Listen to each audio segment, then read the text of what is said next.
కువైట్లో జరిగిన భారీ అగ్ని ప్రమాదంలో 49 మంది చనిపోయారు. ఇందులో 45 మంది ఇండియన్స్, 3 ఫిలిపియన్స్ ఉన్నారు.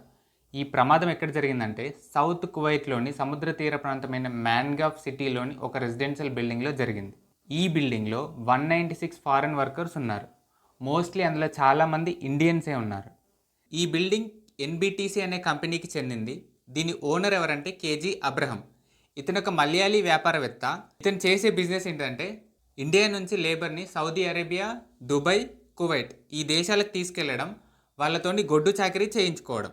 ఇలా చేసే ఇతను 150 కోట్లు సంపాదించాడు. చాలా వరకు మన దేశం నుంచి అరబ్ కంట్రీస్కి వెళ్ళిన వర్కర్స్ ఇలా ఇరుగ్గా ఉండే ఏరియాలోనే ఉంటారు, లేదా ఒకే రూమ్లో చాలామంది ఉంటారు. ఎందుకంటే వీళ్ళకి తక్కువ ఖర్చు అవుతుంది, మిగతా పైసలు అనేది ఇంటికి పంపించవచ్చని. ఈ ప్రమాదం ఉదయం 5 గంటలకు జరిగింది. కింద ఫ్లోర్లో గ్యాస్ సిలిండర్ పేలిపోయింది. ఆ బిల్డింగ్లో ఫైర్ సేఫ్టీ ఎక్విప్మెంట్స్ ఏమీ లేకపోవడం వల్ల ఫైర్ అండ్ స్మోక్ బిల్డింగ్ అంతా స్ప్రెడ్ అయింది.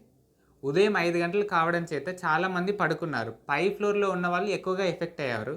ఎందుకంటే వాళ్ళు లేచేసరికి వాళ్ళ రూము అండ్ ఆ బిల్డింగ్ అంతా పొగతో నిండుకుపోయింది. చాలామంది శ్వాస ఆడక చనిపోయారు. అంతమంది ఆ బిల్డింగ్ పైనుంచి కిందికి దూకి చనిపోయారు. మన దేశ విదేశాంగ శాఖ చనిపోయిన వారి మృతదేహాలను ఇండియాకి తీసుకొని వచ్చింది. మృతుల కుటుంబాలకి 2 lakhs ఎక్స్గ్రేషియా ప్రకటించింది మన Indian government. And NBTC company కూడా ఫైనాన్షియల్గా హెల్ప్ చేస్తామని చెప్పింది.